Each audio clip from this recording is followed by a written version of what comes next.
This is creator problem set number 3. Problem number 3.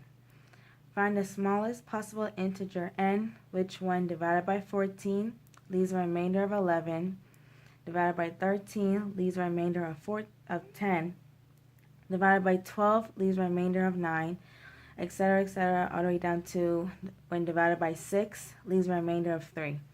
So for you guys to see visually what I'm talking about, 14, we're going to integer n times some quotient a, and we'll leave a remainder of 11. So this is the quotient. This is the divisor. And 11 is the remainder. So integer n will equal 14 times quotient a and leave a remainder of 11.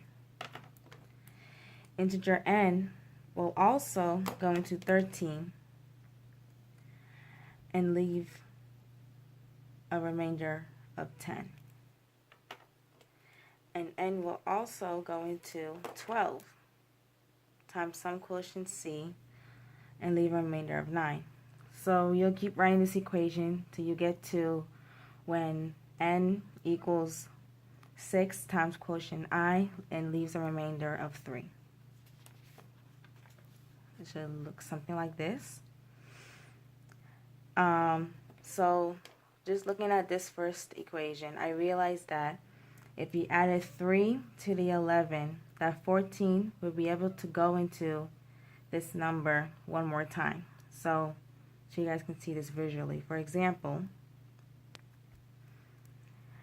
if n was 25, and we're going to 25 one time, and you will get that remainder of 11. But we added 3 more because between 11 and 14 you have 3. So it would take, so if you added 3, then 14 could go into this number one more time. So 25 times plus 3, you get 28. 14 will go to 28 2 times, leaving a remainder of 0. Therefore, 14 goes into n plus 3 times some quotient a will give you a remainder of 0. So you're going to rewrite these equations with n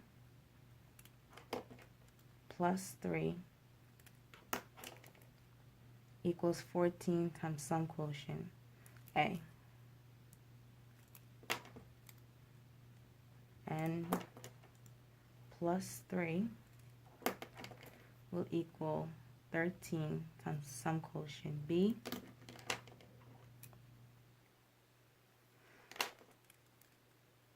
And n plus 3 will equal 12 times some quotient c. And you'll keep writing that till you get n plus 3 equals 6 times some quotient I.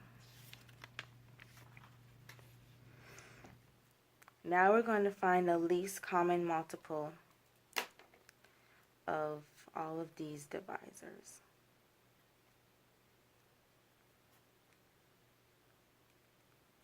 So 14, we're not including 1 in this because 1 times any number is just 1 except for 0, you get 0.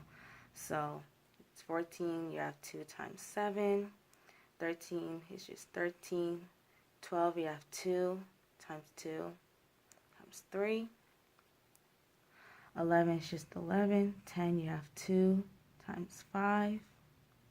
9 is 3 times 3.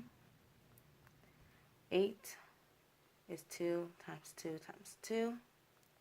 7, you just have 7, and 6 is 2 times 3. So the factors we're going to use are 2, 3, 5, 7, 11, and 13. Now we're going to use 2 cubed because 2 shows up 3 times in 8.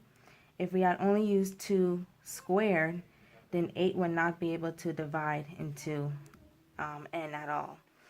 So it would be 2 cubed, and we need 3 squared, because even though 12 only uses 3 once, 9 uses it 2 times. So this has to be 3 squared. And 5 is only used once in any of these numbers. Same for 7, 11, and 13. This will equal n plus 3. You multiply all of these numbers out, and you will get 360,360 equals n plus 3. Now this number can divide into from 6 to 14 and leave a remainder of 0, like showed up here. But you want that remainder of 11. So you need to subtract that 3 to get just the integer n. So n equals 360,357. And that's